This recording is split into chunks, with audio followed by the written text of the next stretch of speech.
పాలకుర్తి నియోజకవర్గం నుండి అట్లనే వర్ధన్నపేట నియోజకవర్గం నుండి దాదాపుగా 200 మంది దాకా కాంగ్రెస్ పార్టీలో చేరడం జరిగింది. ఉమ్మడి వరంగల్ జిల్లా నుండి కాంగ్రెస్ పార్టీలో చేరడం జరిగింది.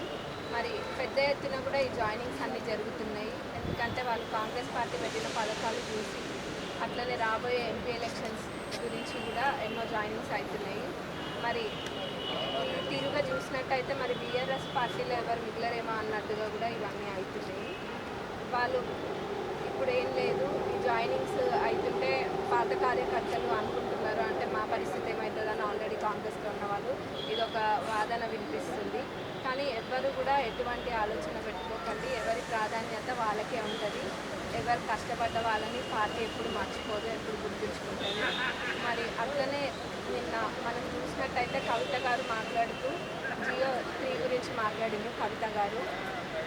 కవిత గారు అట్లా మాట్లాడుతుంటే ఏం గుర్తొచ్చిందంటే 1000 ఎలుకలు తిన్న పిల్లి తీర్థయాత్రకు బయలుదేరినట్టుగా అనిపించింది. ఎందుకంటే గత 10 సంవత్సరాల నుంచి కూడా ఇది మాట్లాడుంటే బాగుండేది కవిత గారు, కానీ అప్పుడు మాట్లాడలేదు. గుర్తొచ్చింది కవిత గారికి ఉన్నట్టుండి కాంగ్రెస్ రాగానే. మరి అప్పుడు చూసినట్టయితే బీఆర్ఎస్ వాళ్ళు 10 సంవత్సరాల క్యాబినెట్లో కూడా ఎక్కడ మహిళా మంత్రి లేరెవ్వరు. మరి ఇప్పుడు కాంగ్రెస్ ప్రభుత్వంలో చూసినట్టయితే మహిళా మంత్రులు కూడా ఉన్నారు.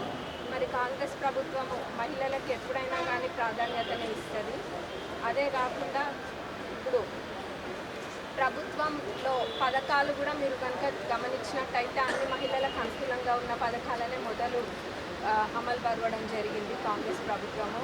ఇప్పుడు ఫ్రీ బస్సే కానివ్వండి, 500 గ్యాస్ సిలిండరే కానివ్వండి, మరి గృహజ్యోతి, మరి రాబోయే రోజులలో కూడా ఏవైతే పథకాలు ఉన్నాయో అవన్నీ మాట తప్పకుండా మడమ తిప్పకుండా కాంగ్రెస్ ప్రభుత్వం అన్నీ కూడా అమలు పరుస్తుంది. అవన్నీ కూడా ప్రజలందరూ కూడా గమనిస్తున్నారు.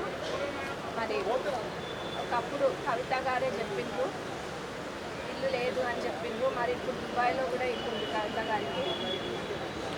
అది కూడా అందరు గమనిస్తున్నారు. మరి ఆనాడు గుర్తురాని మహిళలు ఈనాడు ఉన్నట్టుండి గుర్తొచ్చింది కవిత గారికి. సంతోషం మహిళల గురించి మాట్లాడితే, కానీ అందులో ఒక అర్థం ఉండాలి. మరి జియో 3 అంటారా, అది మా ప్రభుత్వం కూడా చూస్తారు తప్పకుండా. అది కోర్టులో ఉంది కాబట్టి ప్రభుత్వం కూడా సమయం వచ్చినప్పుడు తప్పకుండా అన్ని చూస్తుంది.